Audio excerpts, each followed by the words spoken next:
Okay, now we're back in here. There we go.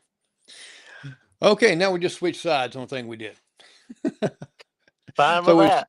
we was talking about the guitars and was talking about your dad making them. Did he make your very first guitar, or did he have, or did you help make your first one? I essentially helped. At the time, I wasn't allowed to run any saws. Like we talked about earlier, he was scared I was going to cut a finger off or something. So the them fingers are pretty important when it comes to playing a guitar, and He, we just kind of built one together. At a Jaguar press conference going. do what now? It's not the guy. It's a Jaguar press conference. It's on here on It's Your Community. My wife's panicking a little bit. She's No my problem with engineer. that. She's my engineer in the other room, uh, and she says some kind of Jaguar conference thing is going on in my other one, but I don't know what that is. That's just someone that's got Okay. one, I think. But anyway, it's we're continuing with us. That well now, how old were you when you started just picking with the guitar? Um. Oh, that's that has always been the hardest question to answer. I've really been playing since I could walk. That's probably about the most honest answer I can give you. Well, that's pretty good because you know what I had. I remember as far back, my first guitar was one of those little things that cranked. You know, ding to link like that. Yes, sir. Yeah, that's extended my musical talents right there. uh, now, uh,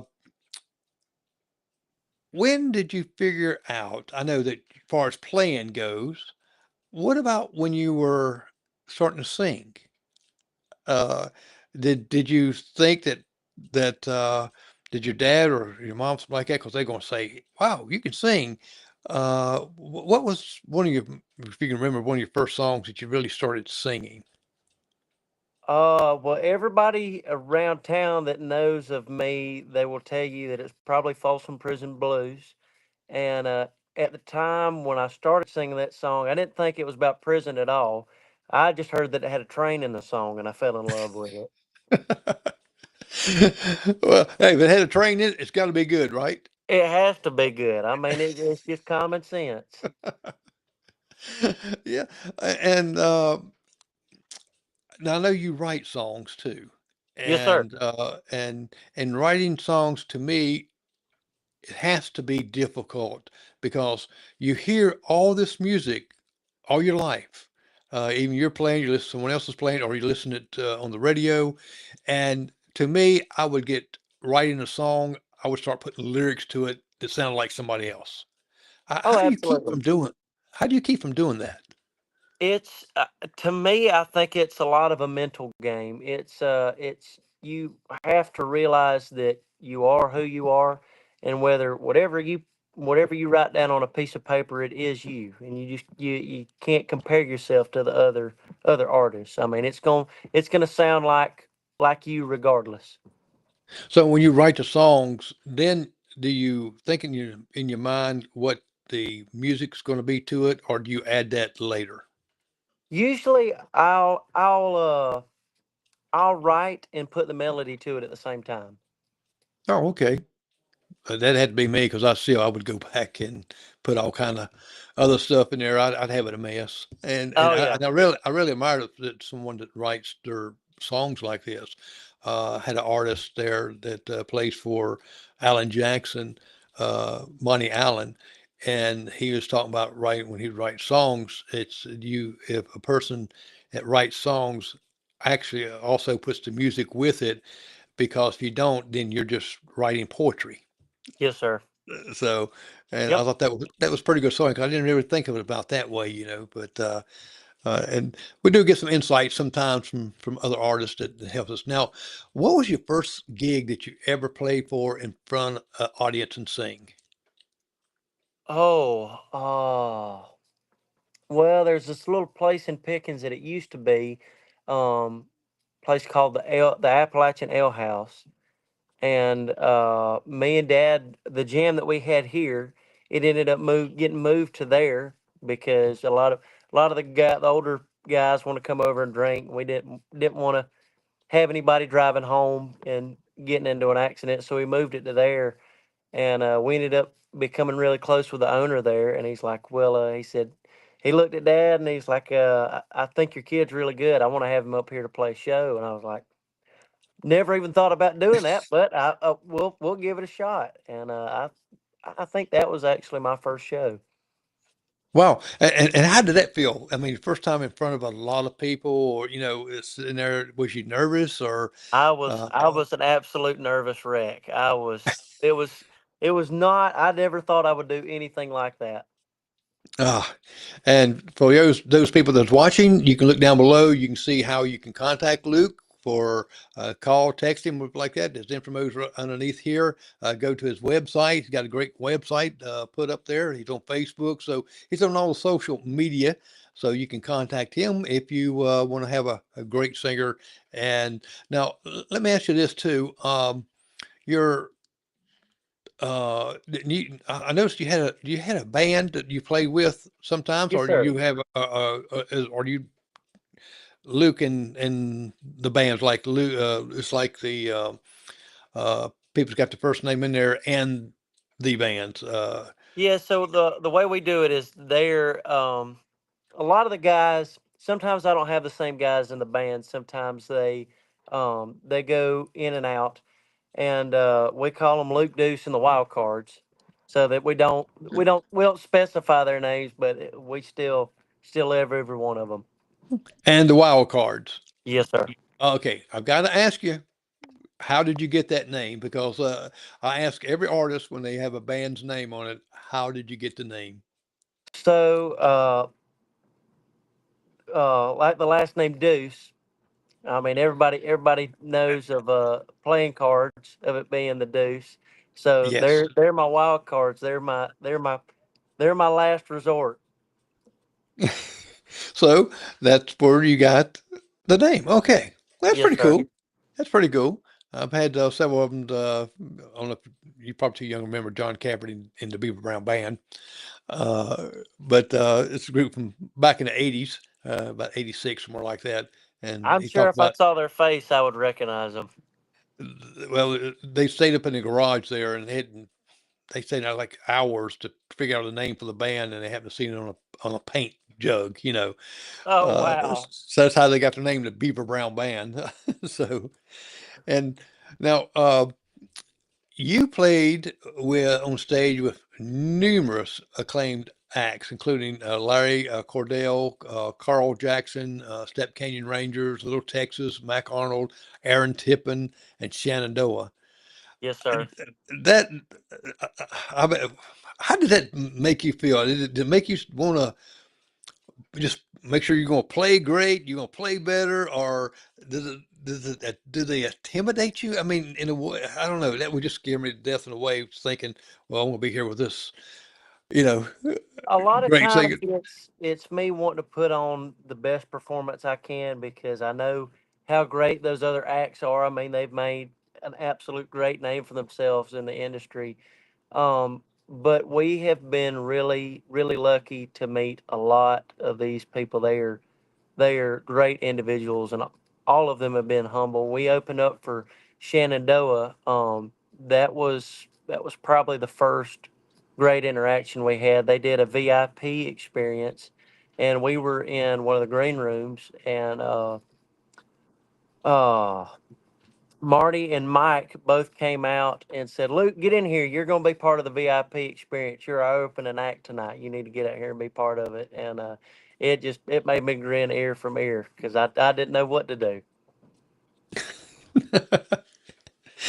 Well, I know that these collaborations kind of enriches your musical journey. It allows you to hone your craft because you're seeing these uh, experts that in the industry of music that and I noticed that everyone I've talked to that's coming up like yourself, when they are involved with a lot of big name talents and stuff, that it they don't mind telling you some of the ropes. They don't mind telling you things that's going to help you in your craft and what you're doing. Oh, absolutely. When we opened for Aaron Tippin, his manager came out and we just kind of talked to him. Me and Dad, we've been doing this for 3 or 4 years now, and we are still completely blind to the industry. There's a lot that we don't know, and whenever we get to meet somebody that's a little bit more familiar with it than us, we always try to ask as many questions as we can. And they were one of those really humble guys that they just trying to shed more light on it for us, then helped out a lot.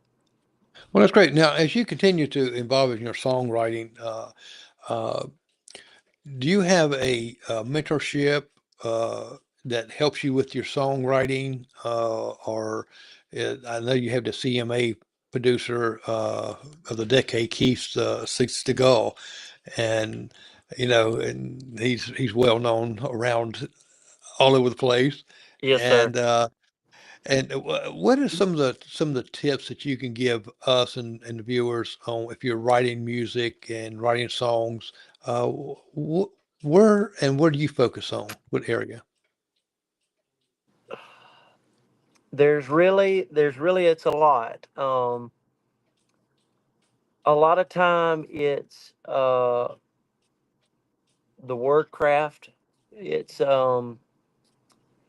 one of the rules that me and a buddy of mine that we try to follow by is not trying to repeat the same words within the same lines. Not not like saying like words like "the" and stuff like that, but more of like things describing. You don't want to overlap. That's probably where I focus the most on.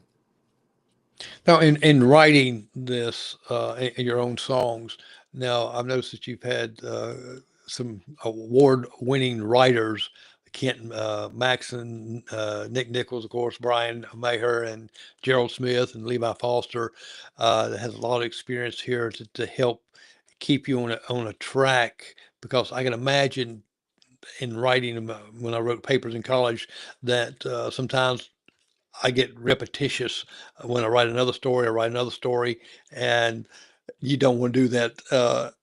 It kind of in songs. Oh no, and having other people to write with it helps so much because you're expanding your horizon and getting their point of view on a song, and then you get another person's point of view on a song, and it helps you to really capture what you're trying to. It helps you capture the meaning that you're wanting to put into the song.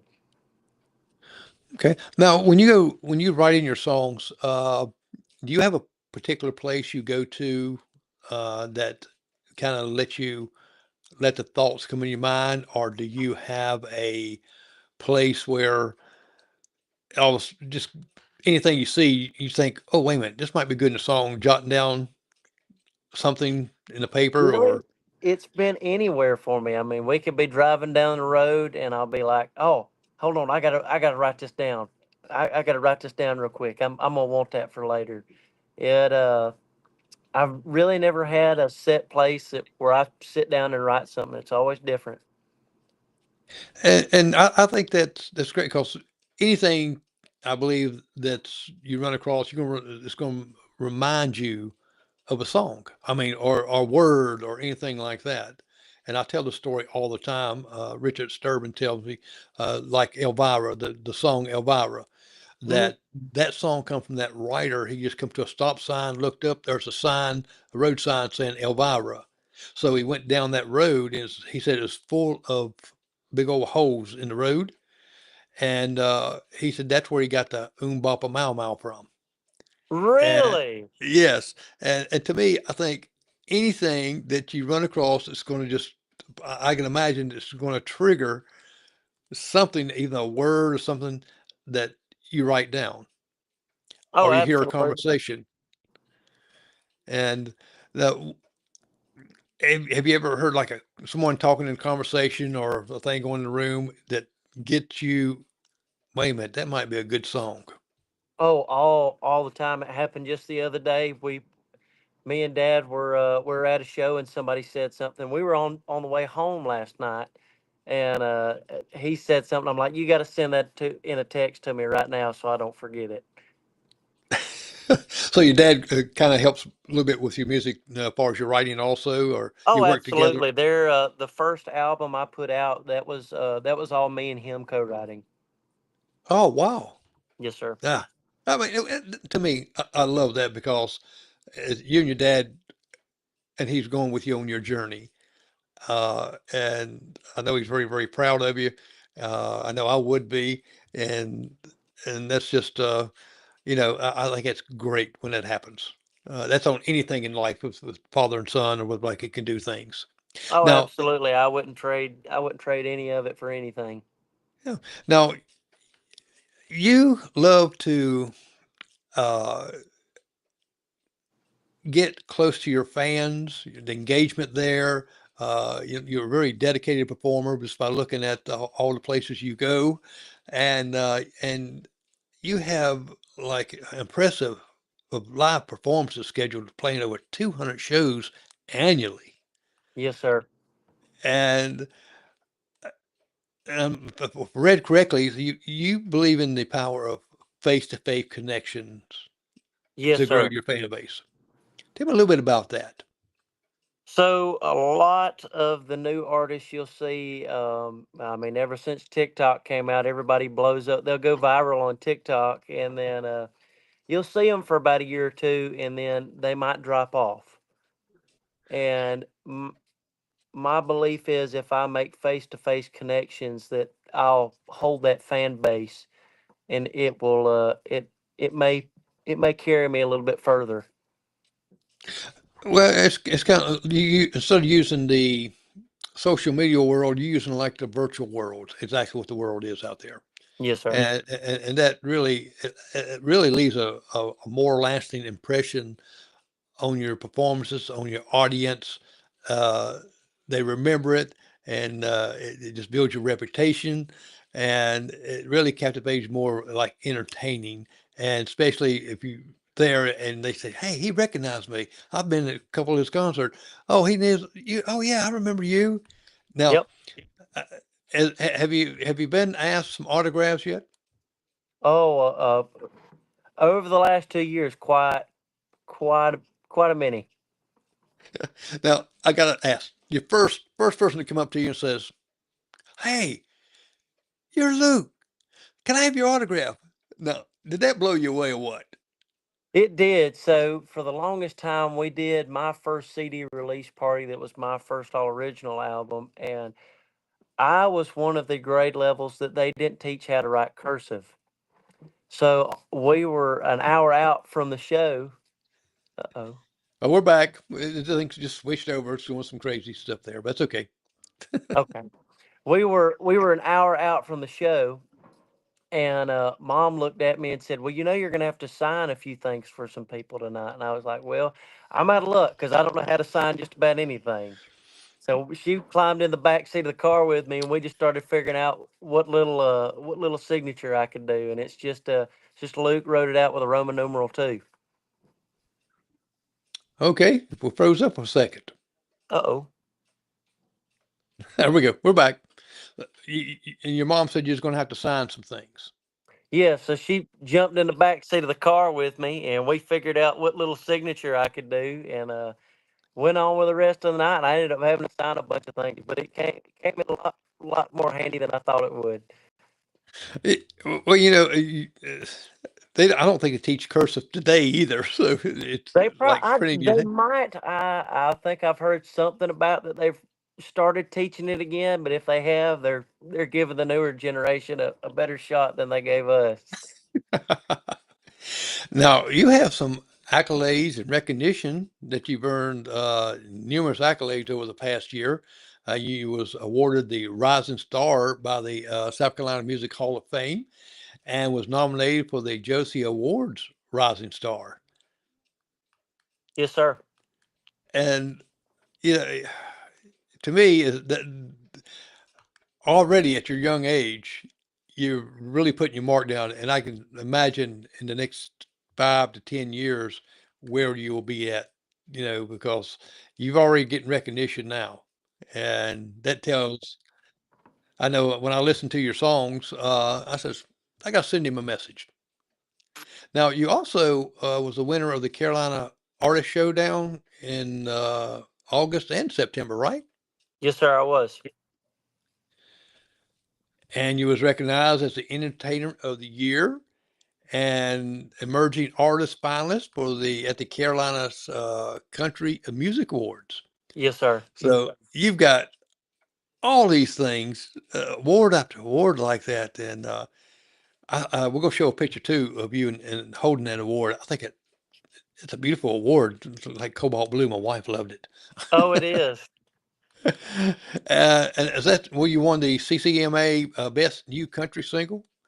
Yes, Uh, sir. That was actually one I wrote with my dad. oh, great! That was let's see, in a deep love. Okay, I was thinking. I was trying to think of the song. I had it on the top of my mind, and it kind of one of those moments, And see, I can say that because being 70 years old, I have those senior moments where I lose it. Oh, absolutely. But The now, song was it was Lake Day Sunset. and that's the song we're going to play Yes, also, sir.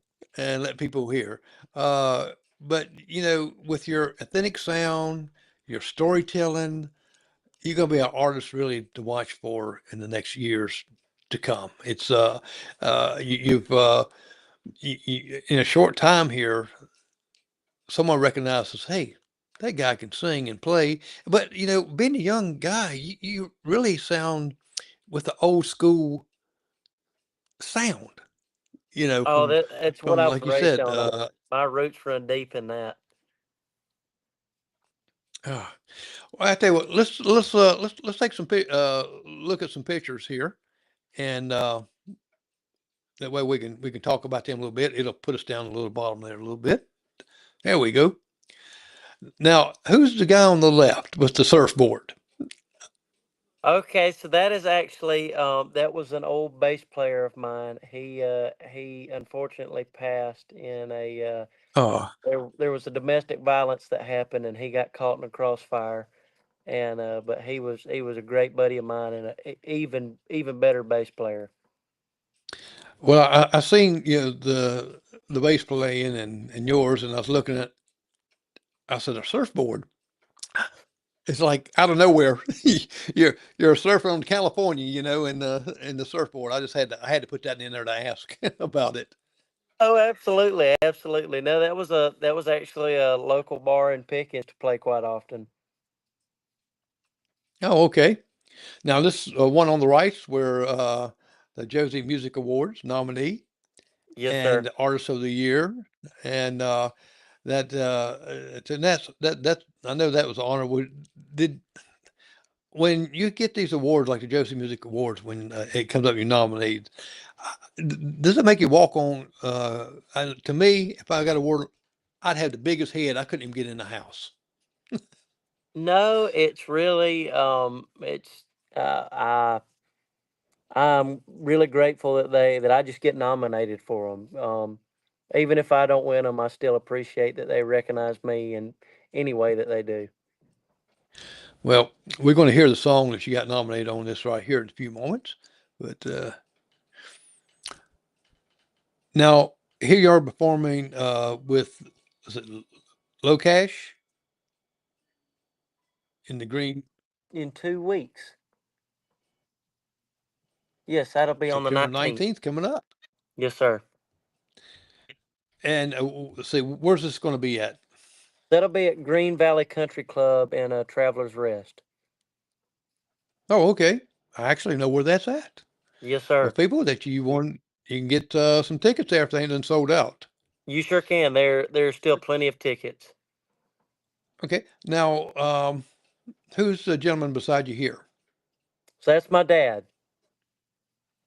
I kind of thought it was, but I didn't want to assume. And and I love the cowboy hat. I've got a Alan Jackson Stetson hat that sometimes I wear. Uh, Oh yeah. Not too much, uh, but that's a cool hat. Like the shirt, you got the look. And is that also in your I guess, workshop there, or your dad's workshop. Yes, sir. It Yeah. So people, want to let you know this guy. We're gonna see something. I'm gonna show. I'm not even gonna give it away. We're gonna talk about it in a minute. All right. I got to ask about the little fellow on the left.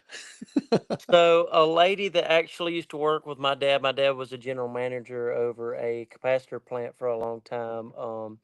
There was a lady that he worked with that she's absolute genius when it comes to crocheting, and she crocheted that little doll for me. And she showed up to a show we were playing at and surprised me with it, and it just blew my socks off. Oh, she did a great job. My wife does some crochet and nothing like that. But that is cool. It is. It really is. Now the picture on the right, America's Next Top Hit Maker live, and it said vote daily at the link below. Now what's this? Tell me a little bit about this picture. So that was one that we were in a competition for. That we were up against a bunch of big names and a few that had a lot of money behind them. You could actually buy votes, and I think that once we got into the higher levels of the rounds, I believe a lot of those acts that had big money behind them were buying their votes. Well, you can't win if they buy their votes, can they? No, sir, I don't have that much money to spend, unfortunately. Well, I'll tell you what, the vote you get is better than the bought ones. It really Yes, is. sir. All right, now here you are on stage with all of these people out there. So that's a bar up in Charlotte called Rose's Honky Tonk. We played a local gig in Greenville at a place called Ink and Ivy's, and I believe it's one of their sister locations to that bar in Greenville. And one of their top people in corporate had saw us, and they were like, "We got to have you up in Charlotte." And I was like, "You tell us when and where, and we'll be there." Well, there's a lot of people there. It's just I just can not imagine to being on the stage and you're hearing all the yells and stuff, and especially if they start singing some of your songs. Oh, That absolutely. that would be the biggest rush right there. Yes, sir. Now, here's the guitars. These is what your dad made, correct? Yes, sir. So the one on the far left was one. The two that are on the far left were essentially ones that me and him had. We bought two Seminoff kits and put them together, and we were going to have matching tellies. Well, it turned out that that was going to change, and he was going to give it to me later on. So all four of those are mine. The one second to the right is it's a Buck Owens special that Fender came out with their Sparkle caster that was the Buck Owens special, and it was like close to $3,000. And I looked at that, and I was like, I'm pretty sure we can build one for cheaper than that. Well, I recognize the red, white, blue because Buck Owens always had the red, white, and blue. Yes, sir. And but now I got to ask you, what's the sound? Is each instrument there have like a different sound? It's almost like where you get one thing. It's not. It's the same, but it's not the same. It's just a little bit different. Yes, sir. All of them are unique, and a lot of times it there's a there's a long battle with a lot of musicians that they'll tell you that the wood doesn't matter, it doesn't do anything for the tone of it. But me, Dad, and a bunch of other people, we still believe this day that whatever it's built out of, it can always affect the tone in any ways, and it doesn't. It's not always bad. A lot of the times, it's good. All right. Well, I can imagine, especially when you're working with wood, we all know that if it gets a little moisture or a change in climate, even can affect a wood. Oh, it And if can you're using absolutely. and if you're using that on a guitar with the uh, wood expanding or lower like that, I can imagine. Do you ever have that issue? I'm just curious. Like if you go somewhere with high elevation, even to play a gig, do you notice that you have to adjust a little bit? Oh, all the time. As soon as we take a guitar out of the house, it tuning is it's a must wherever we go. Yeah, I just always wondered that because I've never played before, so I, I just thought maybe sometimes when you make cakes, it affects it even with that. Oh, But your absolutely. dad, your dad, y'all did a great job on these right here. I had to show this picture because it was just blows me away. It's real nice, beautiful, beautiful. Well, thank you, sir. I appreciate that. Now here's that award we was talking about on the left, Yes, that sir. cobalt blue. It's sitting up on my desk in my bedroom right now.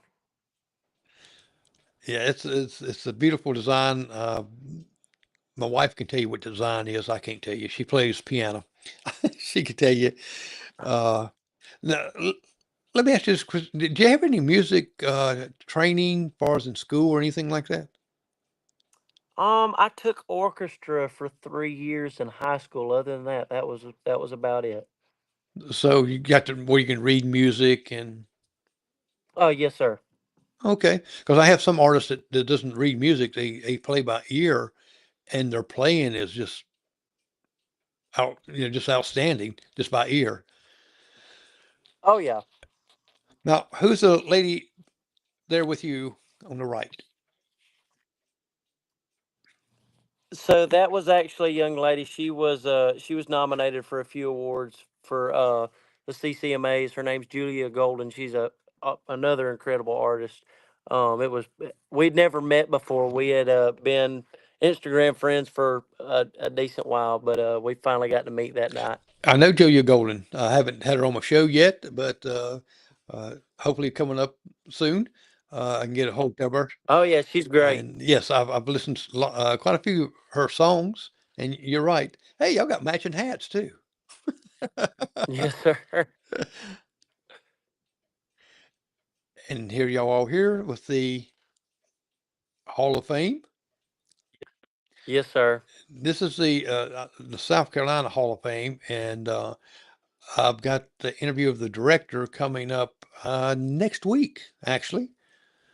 And I think he hurt his knee real bad. They have a big thing coming, and he couldn't come on any earlier. He had hurt his leg, and Oh and Lord. so he lives in down in Columbia.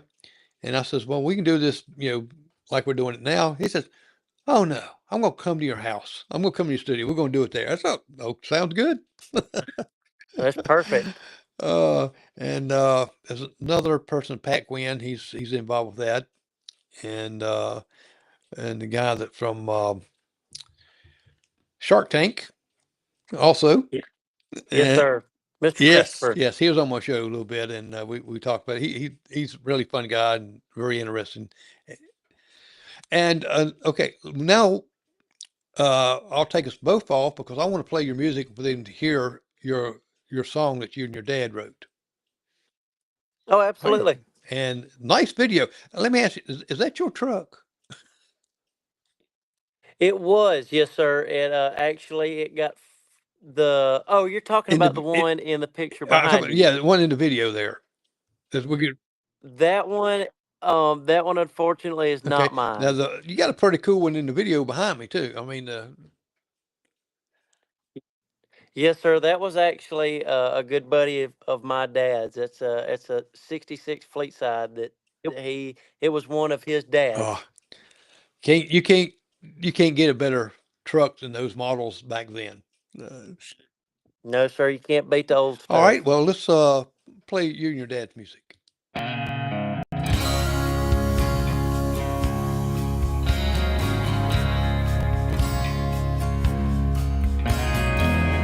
Stop to tap off a soul-caked woman, 'cause I know where it's gonna get me. It's gonna give me the hell out of here. My friends think that I've gone crazy, 'cause think it's the only thing that'll save me. Is to leave this town in a rearview mirror. So I take drives to get you off my mind. It could be day or night until leave this heart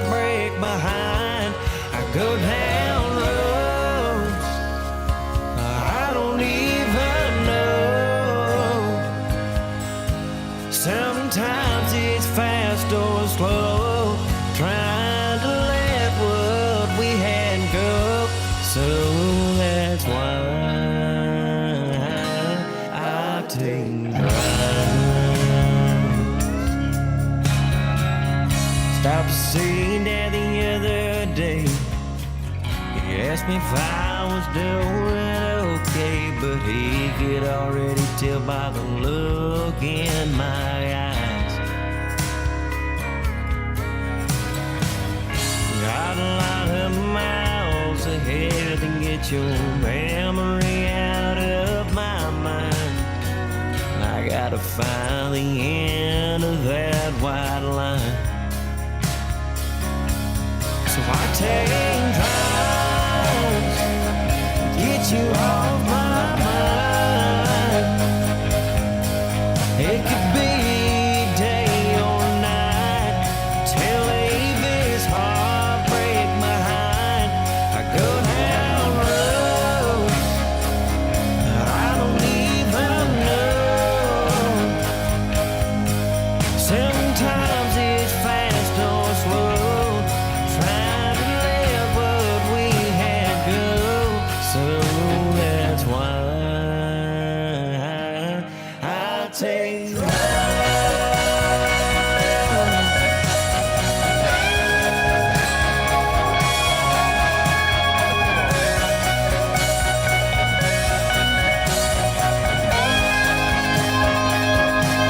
go down roads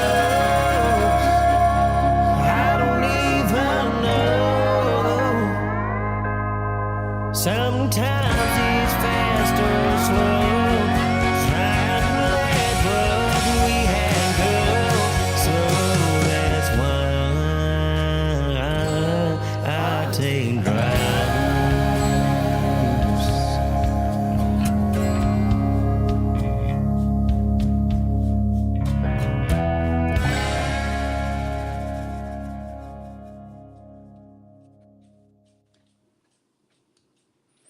All right. That how cool was that? Now who was the lady that played? Her name was Anna Stadler. She's actually becoming a pretty famous actor at the moment. Wow. Let me get this. There we go. Now, was that the band? Ye- Yes, sir, that Oh, was. great, great. No, you had someone to. We seen his name at the end of to do the video. Uh, how long did it take to do the video? People think that oh, that's only 3.5 minutes or 4 minutes, but like it, gosh, that's all it takes to just do that. So we did a full day of recording, and then I think it took them. It wasn't very long. It took them maybe 2 or 3 Hmm. weeks, and they got everything put together and got it back Yeah. to us. Well, see, when you say, and I know when we say 2 or 3 weeks, yeah, to us, yeah, that's a pretty short time, a little bit. Where most people think took you that long for a 4 minute video. Yes, it Oh yeah, does. oh yeah. Now, be honest. How many retakes did you have to do? Oh, for the scenes that I was in, quite a many. Uh, Now, I like the guy. I love the steel guitar. I love to hear that play. And Oh, he's unbelievable. He's not. He can make a steel sound like a Hammond B3 in the middle of a show. you don't see that too much in a lot of country artists' bands. You don't, but half the time he can sneak it in there and he can make it work, and it just blends right Yeah, in. well, it sounded great. They sounded great. Uh, you got a great band, a great sound. Your dad and yourself did great on that that song right there. And now, did the bigger guy playing the guitar, was that one of your guitars or one of your So dad's? that Matt is in and out a little bit. Matt has his own band that he plays with. But most of the time when I need a guitar player, I'll call him in. He's incredible guitar player. Now, when You and people, you can see underneath there how you can book Luke Deuce there for any kind of festivals or any kind of big stage. He's got solo, or he can have a whole band there, just whatever your preference is, right? Yes, sir. And you've heard a little bit of his sound. I encourage you to go to his website, go to YouTube, so that he's and listen to his music. And what you have coming up soon now? Let me ask you first about, have you got another release coming up? So we do. We have. We're putting out an EP here soon that is songs with the band that we've recorded. A lot of the times we have the backing tracks that we have recorded. They're recorded by the house band for the Grand Ole Opry, and they'll record the tracks in Nashville and send them to us, and then I'll put the vocals on them here in studio local. Well, yeah, that's to me that's the hardest thing to do. Yes, To sir. do match all that up. It's just amazing. Uh, did you have any engineering uh, training to build the music, or you just self-taught? None at all. I wouldn't even say I'm self-taught. I wouldn't even give it that much credit. I'm just winging it. Well, a lot of my equipment, things like that, I learned from YouTube University. Helped me a Yep. lot. That's a lot. That's a lot of how we work. So, well, I tell you what, it's been great talking to you, and I appreciate you coming on the show. And I'll send you a link to this too. It'll be on iHeartRadio, Spotify, and all that stuff by morning. And but it's Okay. of course live now on all these other channels, and including Yes, sir. YouTube. And but I really appreciate it, and I really hope that you just very, very successful in your career. I think you're gonna. Others think you're gonna do great. Well, I appreciate you giving me the opportunity to come on here and know that you and your wife both have a special place in my Well, we heart. appreciate that. I want to put you backstage a second when I kind of sign off a little bit, and I'll come right back to you. Okay. All righty. All right. You have been listening and hearing Luke Deuce. You can see the contact information down below me. And I tell you, he is great. You need, if you see where he's going to be at, you are to go see him. I mean, let him know that, you know, where you saw him at, that you saw him here on prime time. You got to hear his music. You got to see some of his friends on the pictures. And I'm telling you, better keep an eye on him. He's going places. He's still young, and he's going to be there, and you're going to see him on the Grand Ole Opry. You're going to see him come up. You're going to say, I know that guy. You know what? I bet you speak to you too. Shake your hand. Well, I'm Jerry McKee, and I'm glad you tuned in. Tune in next week. We're going to have another special guest from South Carolina Hall of Fame director. We're going to hear how he puts these things together and how you're just going to learn a lot of stuff from him. Well, I'm Jerry McKee, and you have a great